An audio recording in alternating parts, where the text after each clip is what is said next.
The damp air clung to Max Turner's skin as he stood outside Hollow Antiques, staring up at the ancient, sagging storefront. The wooden sign overhead creaked in the wind, its once gold lettering now faded to a sickly, mottled bronze. He felt an odd sense of foreboding as he pushed the door open and stepped inside. The bell above the door chimed, its sound unnaturally hollow, as if it were swallowed by the weight of the building itself. Inside, the store was a maze of half-lit shelves crammed with relics that seemed plucked from some distant, forgotten era. His eyes swept across items that felt wrong somehow, ancient clocks with missing hands, furniture that looked like it belonged in a different world, and cracked mirrors that reflected not the present moment, but something older. There was something about this place that gnawed at his mind, a feeling as though the space itself resented his intrusion. A voice snapped him from his thoughts. "Max Turner, I presume." The figure emerged from behind the counter, a gaunt man with deep-set eyes that seemed to bore into Max's soul. His name was Mr. Barlow, the store's owner.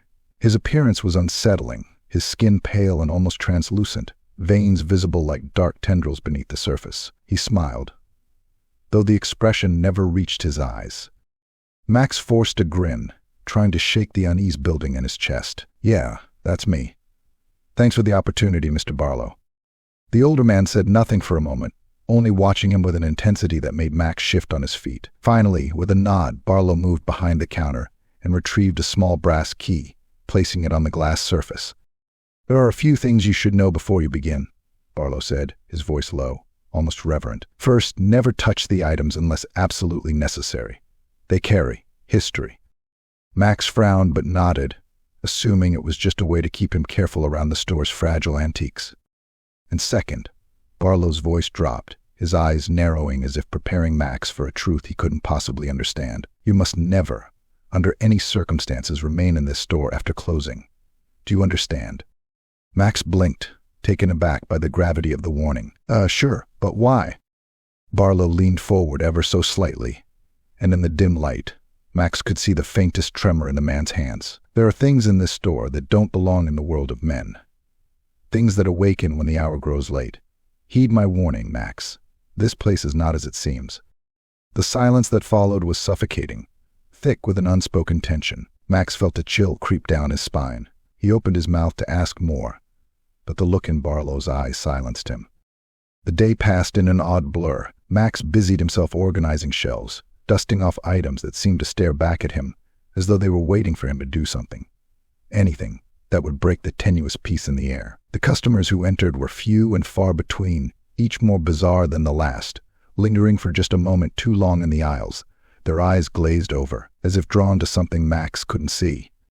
As the hours dragged on, the store seemed to grow darker, despite the lights overhead. Time here seemed to move differently, slower. The old clock scattered throughout the shop ticked in uneven, maddening rhythms that grated at his nerves.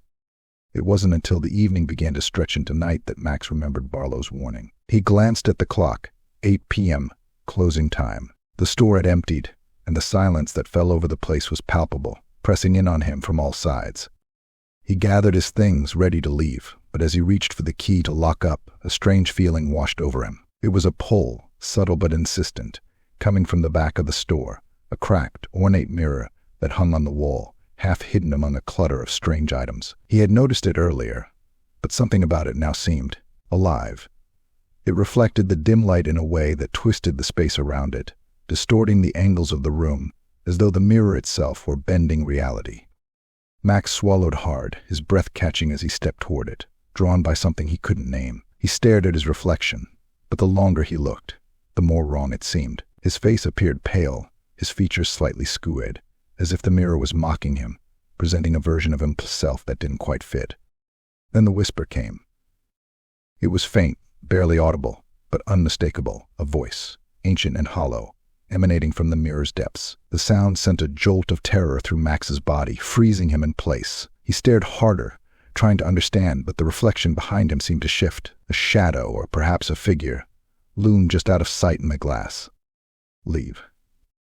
The word was barely a whisper, but it vibrated in his skull like the toll of a distant bell. His heart pounded in his chest as the shadow grew larger, more defined, as though something was stepping closer behind him. He spun around, eyes wide, but there was nothing, only the still, dusty store. Max's hands trembled as he fumbled with the keys, his mind racing. He shoved the key into the lock, turning it with a desperate urgency. The door clicked shut behind him, and for a moment he stood on the street, his breath coming in ragged gasps.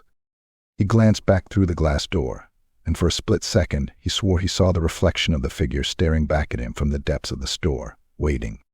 The warning had been clear.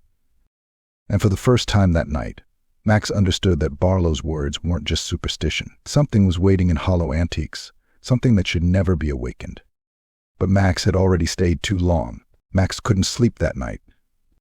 The image of the figure in the mirror haunted him, seeping into his dreams, warping the edges of his consciousness. Whenever his eyes fluttered shut, he found himself back in that store, standing before the cracked glass, the reflection no longer his own, but something darker, something ancient that wore his skin like an ill-fitting mask.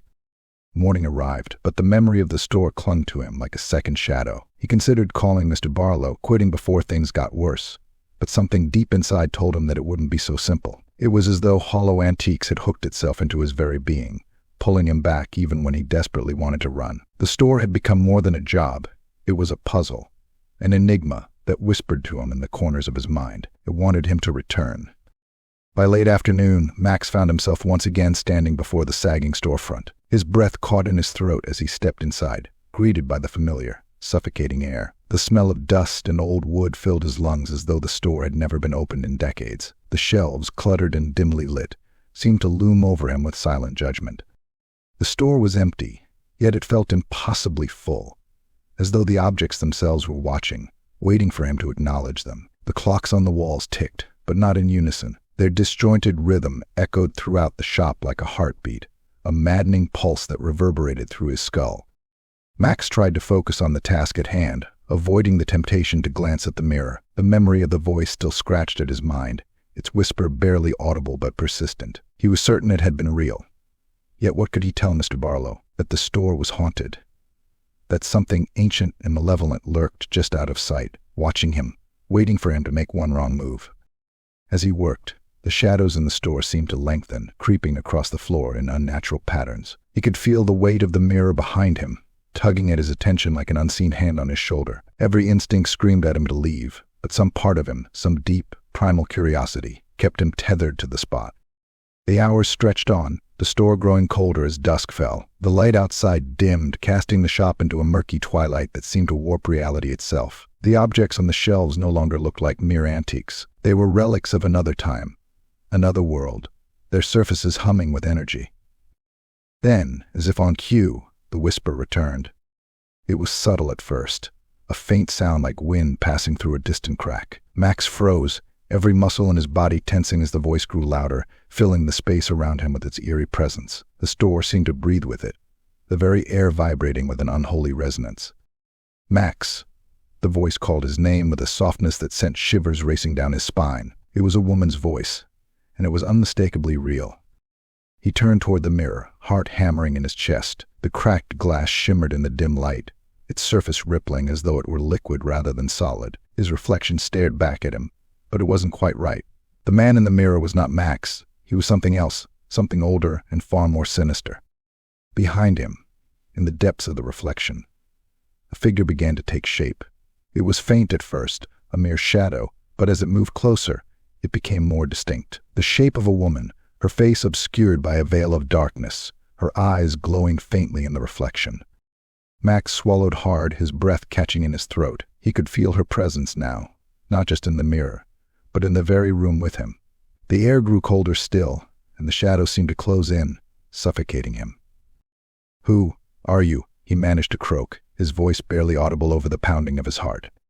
The figure in the mirror moved closer, her outline blurring with each step. Her face remained hidden, but her voice was clear, cutting through the oppressive silence like a blade. "You need to leave," she whispered, "before it's too late." Max's hands trembled as he took a step back, the weight of the store pressing down on him from all sides. His mind raced with questions, but fear clouded his thoughts. Who was she? What was this place? And what did she mean by too late? The figure in the mirror reached out, her fingers brushing against the glass, distorting the reflection with her touch. Max could feel the coldness of her hand as though it were pressing against his skin. His breath hitched in his throat, and he took another step back, his instincts screaming at him to run. but the door behind him creaked open on its own, the sound cutting through the silence with an almost deliberate intent. Max turned toward it, heart racing, expecting to see Mr. Barlow or someone else from the outside world. But there was no one. Only the gaping maw of the darkened street beyond. The whisper came again, louder now, more insistent. "Leave." Max backed away, stumbling over his own feet as the store seemed to warp around him. The shelves stretched impossibly high, the walls closing in as though the very space itself was alive. The clocks ticked faster, their disjointed rhythms escalating into a frenzied cacophony. The pressure in the air was unbearable now, as though the store was collapsing inward, pulling him towards something terrible and unseen. He rushed toward the door, his pulse thundering in his ears. But just as he reached it, the lights flickered, and the store was plunged into utter darkness. For a moment, all was still. The world seemed to hold its breath. Then, from the depths of the darkness, came a single, chilling sound. The creak of footsteps behind him. And the whisper. "Run." Max didn't need to be told twice. Max ran, his footsteps echoing through the cavernous darkness of the store. But the door, the one that had been opened just moments before, was now sealed shut, as if the building had swallowed it whole.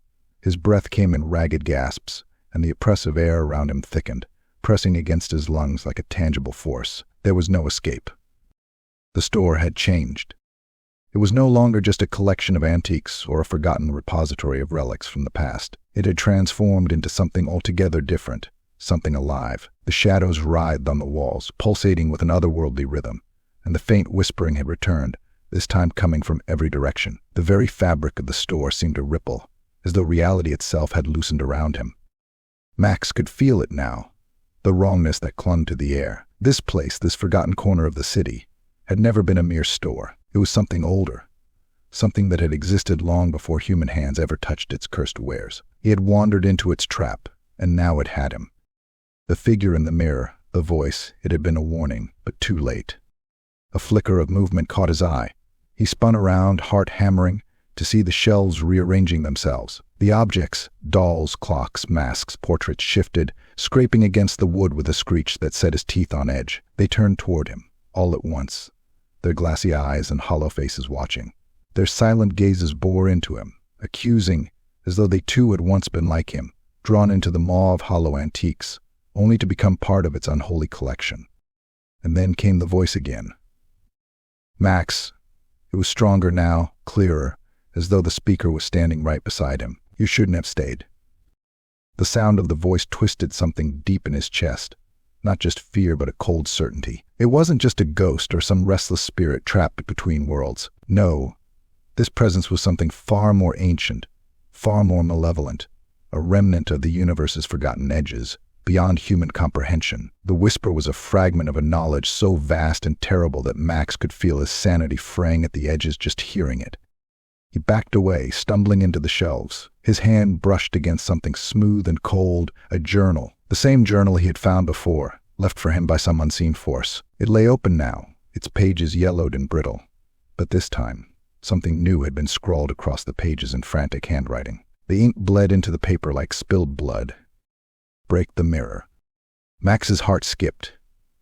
He looked up, back toward the cracked mirror at the far end of the store. It shimmered in the half-light, its surface warping and undulating as though it were not made of glass, but of something far more liquid, far more alive. The journal in his hand trembled, the pages flipping on their own, revealing more writing, scribbles, warnings, incoherent ramblings. Evelyn, the former employee, had written of the mirror, of what it held. The words blurred together in Max's mind, but one phrase stood out, clear and undeniable. "It is a door." Max's stomach lurched. The mirror wasn't just reflecting the store.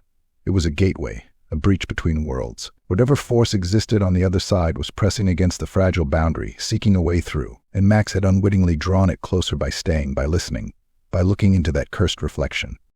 The air grew colder, and from behind him he heard the unmistakable sound of footsteps, slow, deliberate, drawing nearer. The hair on the back of his neck stood on end as the voice, now filled with menace, echoed through the store.